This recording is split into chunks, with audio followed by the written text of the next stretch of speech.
I have a solution to the question that you asked. Do we have any problem, any solution for Syria? Yes, I think we do.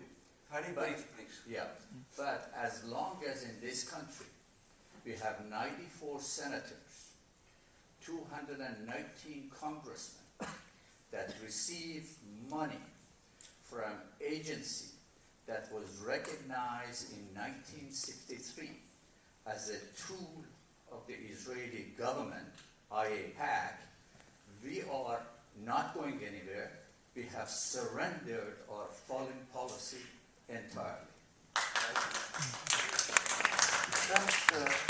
It's a very convenient view in the United States. Convenient because it directs attention away from the centers of power in the United States. And anything that directs attention away from the centers of power is almost guaranteed to be popular. This is a common view. It's understandable. There are leading scholars who've advocated it. John Mearsheimer and Stephen Walt are the main ones. It just doesn't make any sense. I mean, you're right that many of the people in Congress get benefits from APAC, but practically 100% of them are in the pockets of the funders, the corporate sector. That's how they got elected. There's a very close correlation between campaign funding and electoral victory. Very close. In fact, in the House of Representatives, it's almost a straight line. A few deviants here and there, like Bernie Sanders, but it's almost uniform. And this is big money. It's not APAC. APAC's an ethnic lobby, it's of some significance, but it doesn't begin to compare with the major lobbies. I mean, the military lobby itself could put APAC out of business in 2 minutes if they wanted. It's way more powerful. Why don't they do it? They don't want to. Yeah. They support APAC's policies. They benefit from it. And take, say, Lockheed Martin. When the United States gives $3 billion of aid to Israel, it's called aid for purchase of military equipment, a lot of that goes right back to Lockheed Martin in two ways.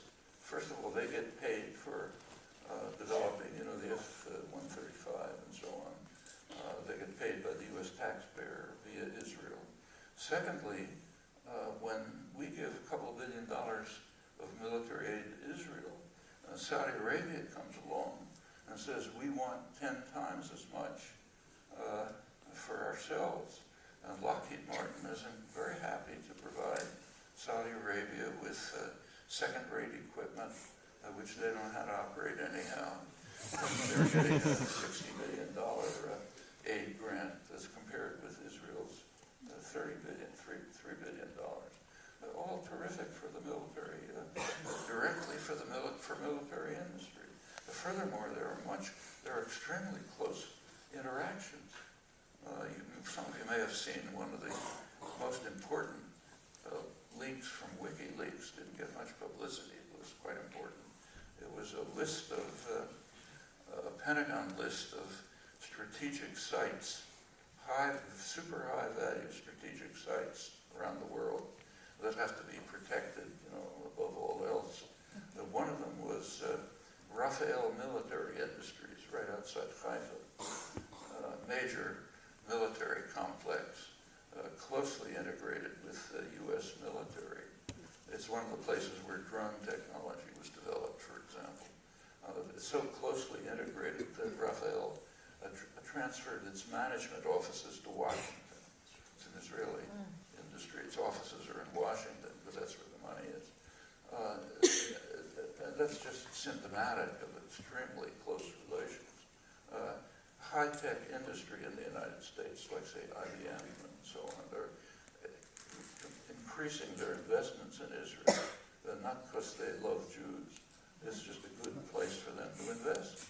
Actually, Warren Buffett just spent a couple $1 billion picking up some industry there and said it's the best place to invest outside the United States.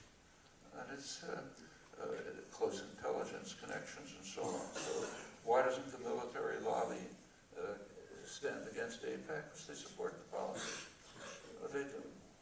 The same is true of other sectors. And in fact, when the U.S. opposes Israeli policy, which happens regularly, AIPAC disappears. In fact, it's happening right now in front of our eyes.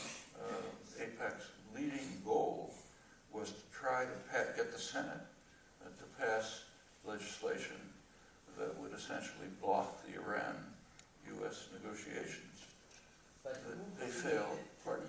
But who created two proxy war? As long as we fought for two proxy wars, that is of benefit to the military-industrial complex that is only filling the pockets of the rich. That's the benefit. Yeah, that's true, but that's nothing to do with AIPAC. Nothing. Yes. I mean, it's, in this particular case, AIPAC backed off, but it's happened over and over. I mean, even George W. Bush, very pro-Israel, there was one point at which there was a real conflict with Israel. Israel's a military-based economy, high-tech military production. They want export markets. The big export market, of course, is China. So they've been dying to get into the China market. U.S. won't let them. The most recent occasion was 2005 under Bush, when Israel was trying to upgrade the missiles for China, and the U.S. Bush administration said you can't do it. They said they were going to do it anyway, at which point the U.S. came down on them like a ton of bricks. It blocked visits from high-level Israeli officials. They were not allowed to visit the United States. And they were compelled to issue a formal apology for having tried to do this and to pass legislation blocking it. A real humiliation. You didn't hear a peep from AIPAC out of this. The reason is they're not idiots. They know they cannot confront U.S. power, and when there is a conflict, they back down. This happens time after time. For a time, I could give you a long list. So there's good reasons for, but I think we should be cautious initially about any proposal that directs attention away from the centers of American power. It's always going to be convenient to accept a proposal like that. Doesn't prove that it's wrong, but it's an initial reason for skepticism.